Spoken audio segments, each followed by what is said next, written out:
we will have a guy that has won the Swedish championship in memory. So don't tell him anything because he's going to remember it. And he also runs several companies actually. Mind Academy for one, where he teach organization and individuals to optimize their brains. And I think that is one of the topics that he is going to cover. And now I was not allowed to speak. You think, anymore. but you're not sure, because I'm going to do something entirely untried before. Yes. So, but please welcome Mattias. Thank you very much. Thanks. Fantastic to be here. As I said, I will try something entirely new here. Since I have the chance with all you biohackers here, I will try to hack something in myself right now. Yeah, we'll see. We'll see how it goes, because it is an experiment. Because I do a lot of work with public speaking. And to be able to do this, you have to train it a lot. And I've been working for a long time with Sweden's top speaker trainer, who's here actually. His name is Pontus Ströbeck. He's going to help me hack this thing. Because English is not my mother language, I really have to get sharper in speaking in English. And what I do love is to improve all aspects of not only the brain, the body, and lifestyle, and so on. So this is an important area still of what I do, I think. So what we will do, actually, is that I have this little device called Pavlok here, which he will shock me with when it pairs up. When it pairs up, which we hope it will do. So each time I do these wrong things that one as a public speaker sometimes do, there's hesitation, there's an or something like that, he will shock me with it. Okay, connect. And we tried You did it, but you just went off the walls. So let's see if we I'm get gonna it. surprise you. Yeah. There is also, so he can give me these electrical shocks to really start behaving better. And there's also the small stroke, which is a gentle vibration. Yeah, now we're going. I just want to see if it works. So that's the Sorry, shock. I just slipped. Yeah, exactly. I'm a bit worried about that. Hesitation. Yeah. Hesitation. I don't know. It worked really fine. Okay. Technique. Then we're going to have to do. Beauty of live hacking. Yeah. Take your time, guys. I mean, this is Exactly. we want to see Mattias get some proper electric shocks. So take that chance.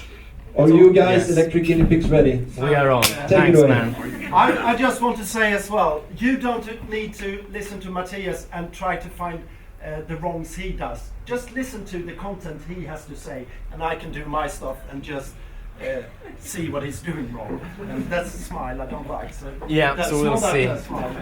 Well, I have an idea he should have a similar one, and I can zap him back if I'm starting to get irritated. Yeah. Okay. Thanks. So I'm a 3-time Swedish memory champion, and that sounds like a strange thing, but what we do is that I've actually competed in the process of storing information in the brain as efficiently as utterly possible. This phenomena is called memory sports, and it's a world in itself. It's existed for over 25 years with competitions all over the world, and I've been a proud member of the Swedish national team of memory sports who have been traveling to these exotic places doing these memory competitions. For example, I was in China 2010, where we took Sweden to a 6th place. But that's not my best scores, because my best results were in British Open of memory. And the results I scored there has led to that I'm now officially ranked as the 127th best memory in the world of all times. Which is, yeah, well, thanks. Somebody has to be that, right? But I'll tell you a little bit about how this world works. It's like this: for a memory competition, we meet for a weekend, and then we are challenged to a decathlon with 10 different events. Yeah. New ticks will start coming up, right? So with 10 different events where we have to store all different kinds of information in our brain. It's images, numbers, it can be sounds. So you really have to be able to use your brain for whatever shows up in life, basically. And we're tested in this. For example, one discipline, it's 1 hour numbers, which is something what we call a marathon event, because it takes 3 hours in total. But we get in 1 hour, we get a sheet of paper with just random numbers, more than we can have time to look at. And we get to stare at this paper for 1 hour. And after that time, we get a clean sheet of paper and a pen, and we have to write down the exact order of as many as we can. So after this hour, my best score has been to write down the exact order of 1,060 digits after each other. Yes, right. That's, yeah. All right, yeah. We'll see. Other things is names and faces, where we get like I've done as best 80 names and faces, where we have to memorize a face together with international names that are randomly mixed, Chinese, written though in Western characters, Indian names, all mixed up, and we have to spell them correct also to gain points. So for this I've done something like 80 names in 15 minutes there. And we also have the speed, the really actionable, the action-packed disciplines, where, for example, have to memorize one shuffled deck of cards 100% correct as fast as we can. And for this, my official best has been in 79 seconds. So there's quite some action there. And then we really you have to have super sharp focus. And this I've trained a lot, and I should say that all this is just the result of training. I've never been, oh thanks, that's a smooth stroke. I did something good there? Yeah. Okay, excellent.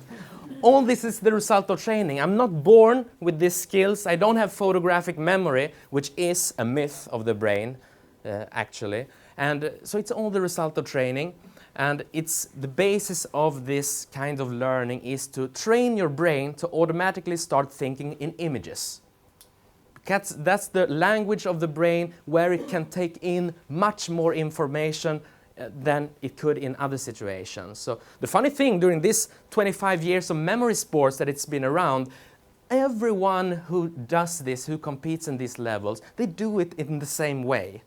Everyone has to train. No one who has ever competed who claims to be born with these skills, because that basically don't exist, although there are some rare occasions, but they are usually exaggerated heavily. So they are trained, they have trained to think in images. So this actually is interesting because it shows you that we all are more similar than we think. Because a lot of my work has been to, my second book, who came out in 2013, has to do with how to use these approaches in schools to really start to learn in a more efficient way. And this will also be my new book that's coming out in August, which has to do with how to learn math using these visual techniques.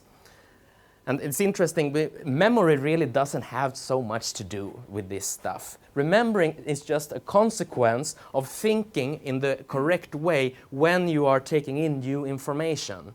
It's actually a way to hack the brain's ability to understand, to be able to understand anything really, really quickly. And then you can also remember it as a consequence. So for like random digits of numbers, I do create a sort of artificial understanding in the brain, so it can also memorize this.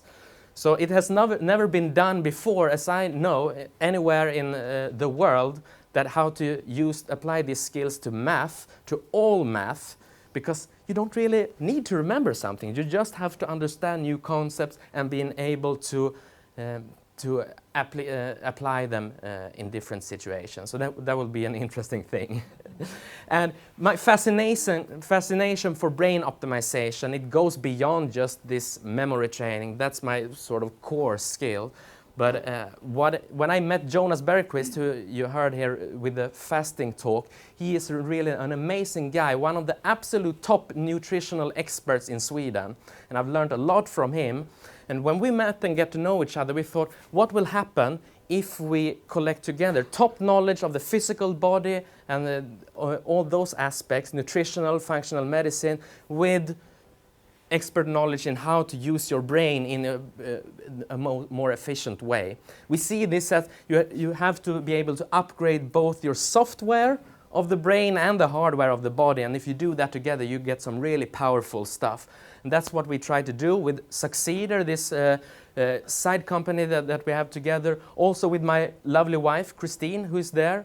She has a PhD in medicine and is very good with all these technicalities. So what we've done as a first step is basically to bring all sorts of biohacking nootropics into Sweden, which have been very difficult earlier to import and stuff, to get some technology, just like this, playing around. You can play around with this stuff afterwards here also. So that's a little bit of what we do, actually, and that didn't give me too many steps. You've been kind, more okay. Yeah, I should have mentioned it. Okay, so that's it for today. I will be here all day, all night, so let's talk, hang out, learn from each other, and what a great event this is. Thanks. Thank you, Mattias.